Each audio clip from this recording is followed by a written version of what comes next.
डालते हैं हम लोग centre of mass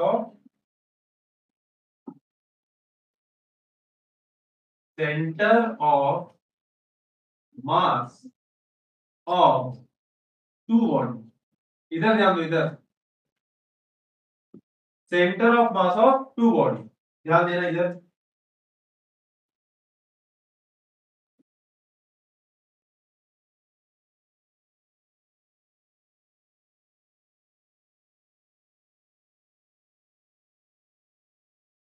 x axis, Y axis, दो मास है भाई। एक मास m1 कहां रखा है? ओरिजिन पे। पॉइंट मास है, ओरिजिन पे रखा है। पहले हम लोग किसके लिए पढ़ रहे हैं? Centre of mass of distributed mass system के लिए पढ़ रहे हैं। अभी कॉन्टिन्यूअस मास पे गए ही नहीं। अभी तक सारे हमारे मास कैसे हैं? Distributed system. और m2 कहां पे रखा है? सपोज यहां पे रखा है और इनके बीच की दूरी है d। मतलब कि इसका कोऑर्डिनेट कितना होगा? d, 0 और इसका कोऑर्डिनेट कितना है? 0, 0। ठीक है, दो ही मास है m1 और m2, दोनों एक लाइन के अलोंग ही है, दोनों के बीच की दूरी है d। क्लियर है बात? अब जरा अगर मुझे इसका सेंटर ऑफ मास निकालना होगा तो तुम जरा ये बताओ कि सेंटर ऑफ मास का y कोऑर्डिनेट निकालने पे तो 0 ही आ जाएगा। क्यों? क्या लिखेंगे? m1 y1, m1 into 0 plus m2 y2, m2 into 0 upon m1 plus m2, 0 ही हो जाएगा। अच्छा, x coordinate of centre of मास कितना आ जाएगा जरा बताना? m1 x1, तो m1 into 0 plus m2 x2, m2 into d upon m1 plus m2। x coordinate of centre of mass आ गया हमारा m2d upon m1 plus m2। तो ये दूरी कहां से आई भाई? यहां से आई ना, ओरिजिन से। ओरिजिन से किसी दूरी m2d upon m1 plus m2 पर सेंटर ऑफ मास लाई कर रहा होगा। ये सेंटर ऑफ मास का कोऑर्डिनेट है। बात समझ में आ रही है? सेंटर पे नहीं है, बिल्कुल एग्जैक्टली सेंटर पे नहीं है, कहीं भी हो सकता है। मैं सेंटर अगर लग रहा है तो इसको आगे पीछे कर।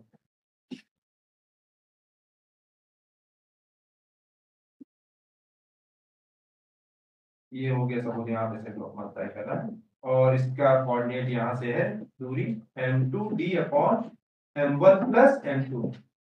मतलब सेंटर ऑफ मास m1 से कितने दूरी पे है? m2d upon m1 plus m2। ये भी बोल सकता हूँ ना मैं, अगर m1 m2 d दूरी पे दिए हुए हैं तो m1 से सेंटर ऑफ मास की दूरी होती है m2d upon m1 plus m2। अच्छा, तो सर m2 से कितने दूरी पे होगा ये? m2 से कितने दूरी पे होगा? d minus m2d upon m1 plus m2। तो d से कितने दूरी पे है भाई? Distance of centre of mass from m2। m2 से कितने दूरी पे है? तो मैं कहूंगा d minus m2d upon m1 plus m2। इसमें किसी को कोई डाउट? सिंपल सी बात है भाई। सेंटर ऑफ मास m1 से इतने दूरी पे था, दोनों के बीच की दूरी d थी, तो m2 से दूरी कितनी होगी? d minus m2d upon m1 plus m2। क्या आ रहा है भाई? ये आएगा m1d plus m2d minus m2d upon m1 plus m2। तो ये हमारा क्या आ गया? m1d upon m1 plus m2। इसको मैं जरा x1 बोल देता हूं और इसको मैं x2 बोल देता हूं। इसको मैं बोल देता हूं x1, यहां से यहां तक की दूरी को मैं बोल देता हूं x1 और इसको मैं बोल देता हूं x2। बोल सकता हूं, ये बोल सकता हूं। x1 क्या है? x1 क्या है? Distance of centre of mass from m1। x2 क्या है? Distance of centre of mass from m2, m2। हाँ, तो इसको बोल दो इक्वेशन नंबर 1 और इसको बोल दो इक्वेशन नंबर 2। जरा अगर इसमें दोनों इक्वेशन को डिवाइड कर देता हूं तो मुझे क्या मिल जाएगा? देखना जरा, लिख लेना अभी, पहले ध्यान समझने पे। मुझे मिल जाएगा x1 by x2 is equal to m2 by m1। इसको मैं लिख सकता हूं m1 x1 is equal to m2 x2।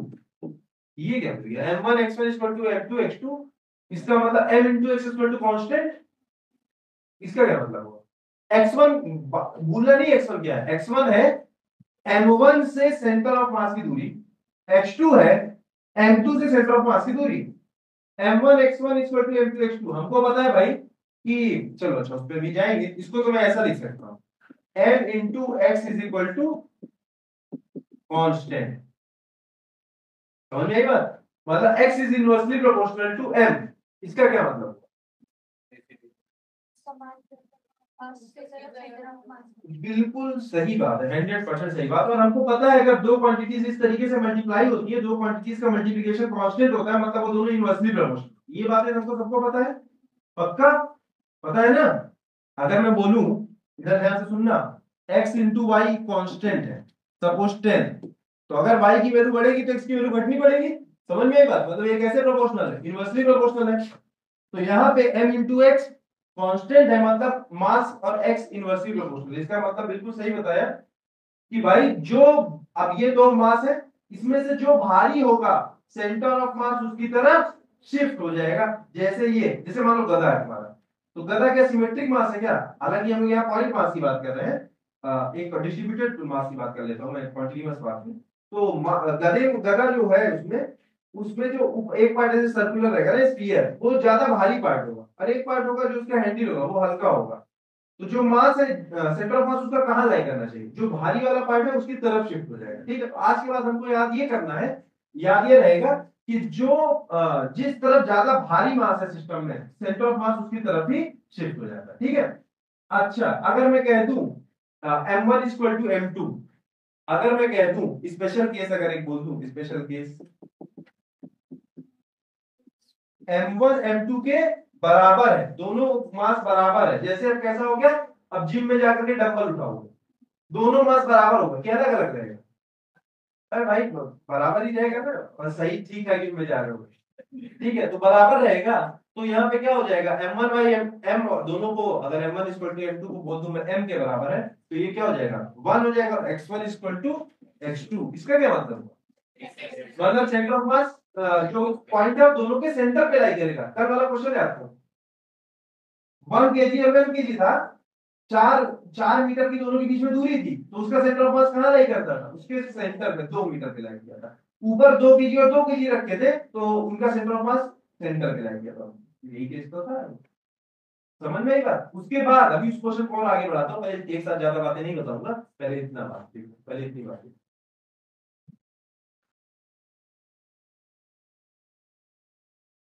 x1 को लिख लेना, x1 is distance of centre of मास, यहां मैं लिख दे रहा हूं, x1 is distance of center of mass from m1, m1 से सेंटर ऑफ मास की दूरी है x1, और m2 से सेंटर ऑफ मास की दूरी है x2। Distance of centre of mass from m, ठीक है।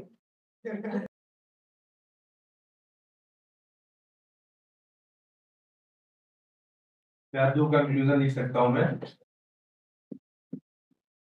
कि centre of mass of two point mass will lie along the line segment joining two masses।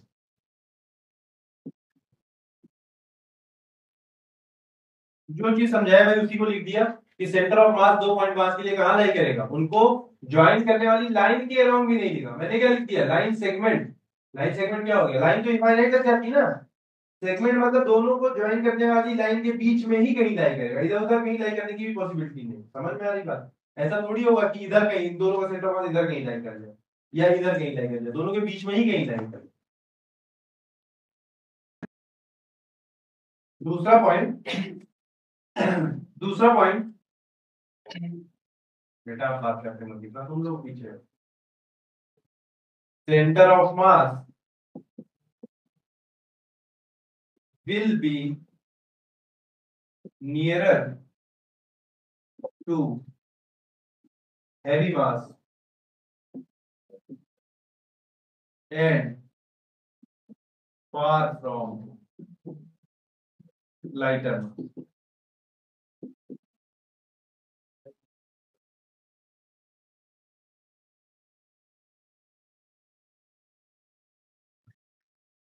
क्या इस क्वेश्चन को तुम मुझे तुरंत का तुरंत बता करके दिखा दोगे क्या? अच्छा हाँ, कल वाले क्वेश्चन की एनालिसिस करने वाले। पहले उसको करते हैं एनालिसिस, देन एग्जांपल। मुझे डेटा पूरा याद नहीं है, बताना तुम लोग। यहाँ पे हमने 1 kg रखा था, यहाँ पे भी 1 kg रखा था, और यहाँ की दूरी कितनी थी 4 मीटर। फिर यहाँ पे 4 मीटर दूर पे यहाँ पे हमारा क्या रखा था 2 kg और 2 kg। Very good. 2 kg और 2 kg, 1 kg और 1 kg।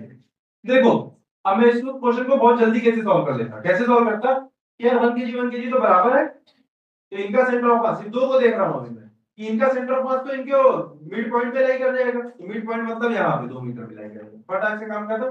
यहाँ पे लाई करेगा तो इसका मतलब क्या हुआ, इसका मतलब ये हुआ सेंटर ऑफ मतलब मास यहाँ लाई कर रहा है, मतलब कि 2 kg एक्चुअली में अगर मुझे इस सिस्टम को एक पॉइंट मास में रिप्रेजेंट करना है तो मतलब यहाँ पे मैं 2 kg रखा हुआ मान सकता हूँ। ये बात क्लियर है, बोलो। अच्छा, तो सर इसी तरीके से ये 2 kg यहाँ पे रखा हुआ है, दोनों तो बराबर मास है, तो इनका भी जो सेंटर ऑफ मास लाई करेगा इनकी मिड पॉइंट पे लाई करेगा, मतलब कि 2 और 2 4 kg यहाँ पे रखे हुए हैं। ये सवाल इफेक्टिवली ऐसा हो गया कि 2 kg और 4 kg इधर रखे हुए हैं, दोनों के बीच की दूरी कितनी है 4। अब क्या यहाँ मिड पॉइंट पे थोड़ी आएगा, क्यों, क्योंकि 4 kg की तरफ शिफ्ट हो जाएगा। पक्की बात, जो भी आंसर होगा 2,2 से ऊपर ही होगा, बोलो। और जो भी आंसर होगा उसका एक्स कोऑर्डिनेट तो फिक्स हो गया 2। सिर्फ खेल रहा हूं इसके साथ, बात समझ आ रही नहीं आ रही, कोई फॉर्मूला यूज किया क्या, सिर्फ उस रिजल्ट को अप्लाई कर रहा हूं। बात को फिर से समझा रहा हूं मैं, ध्यान से सुनना। ये 1 kg है यहाँ पे, यहाँ से सुनोगे तो अच्छा लगेगा तुमको। ये 1 kg है यहाँ पे और ये 1 kg है यहाँ पे, बराबर बराबर मास है। सेंटर ऑफ मास कहाँ लाई करेगा मिड पॉइंट पे, तो ये 4 मीटर पे थे तो मिड पॉइंट कहाँ पे है 2 मीटर पे, तो इसका सेंटर ऑफ मास यहाँ आया, मतलब एक्चुअली में इसको मैं ऐसा बोल सकती हूँ कि 2 kg का मास यहाँ पे रखा हुआ है। सेंटर ऑफ मास का मतलब ये कुल मिला के यही है। लोग 7th क्लास के बच्चे होते हैं। और 2 kg यहाँ पे रखा हुआ है, और 2 kg कहाँ पे रखा है यहाँ पे रखा है, तो चूंकि दोनों बराबर मास है तो इसका सेंटर ऑफ मास कहाँ लाई करेगा मिड पॉइंट पे। मिड पॉइंट पे मतलब कि 4 kg यहाँ पे रखा हुआ है। अब हमारे सामने सवाल ऐसा हो गया, अच्छा इसका कोऑर्डिनेट क्या होगा, इसका कोऑर्डिनेट है 2,0 और इसका कोऑर्डिनेट कितना है 2, x पे 2 y पे 4। इनका सेंटर ऑफ मास तो भाई इनके ज्वाइन करने वाली लाइन के ही बीच में लगाएगा। दो जो कंफ्यूजन किया उस पर ही खेलने वाला कि इनको ज्वाइन, इनका सेंटर ऑफ मास इनको ज्वाइन करने वाली लाइन के लॉन्ग ही लगेगा। हाँ, तो मतलब यही कहीं होगा, मतलब 2 तो फिक्स हो गया आंसर में, 2 तो फिक्स हो गया। अब बचा ये वाला कोऑर्डिनेट, और वो भी मुझको पता है 2 से ज्यादा ही होगा, क्यों, क्योंकि भाई हैवियर मास की तरफ शिफ्ट हो जाता है। और हमारे सामने सवाल ऐसा है 4 kg यहाँ रखा है, 2 kg यहाँ रखा है, और दूरी कितनी है भाई 4 मीटर की। ये सवाल तो है। तो अगर मुझे यहां से निकालना है सेंटर ऑफ मास की दूरी, तो अगर मैं इसको m1 बोल दूं, इसको m2 बोल दूं, तो यहां से सेंटर ऑफ मास की दूरी क्या हो जाएगी x1। x1 क्या होगा m2d upon m1 plus m2, और d क्या है 4। ठीक है, तो m2 क्या हो जाएगा, कल वाला एग्जांपल इसलिए दे रहा हूं क्योंकि उसका आंसर तुम्हारे पास पहले से ही रखा हूं, इसलिए उसका एनालिसिस करना आसान है। m2 क्या हो जाएगा 4, d क्या है 4 upon m1 plus m2 is what 6, तो ये हो जाएगा 2/3, 8/3, 8/3 2.6 हो गया ना, तो 2 से ऊपर होना ही चाहिए था। तो हमारा कोऑर्डिनेट क्या आ जाएगा 2, 2.6, 2, 8/3। कल यही आंसर आया था क्या, यही आंसर आएगा। ठीक है, इस तरीके से तुम बहुत मतलब उसको विजुलाइज कर सकते हो कि एक्चुअली में पूरा गेम हुआ क्या। इसका क्या मतलब हुआ, इस पॉइंट पे सर क्या रखा हुआ, इस पॉइंट पे 6 kg रखा हुआ, क्योंकि पूरी सिस्टम का मास क्या है 6 kg। तो मैं मान सकता हूँ कि 2,8/3 पे 6 kg मास रखा हुआ। समझ में आएगा, ये था ये।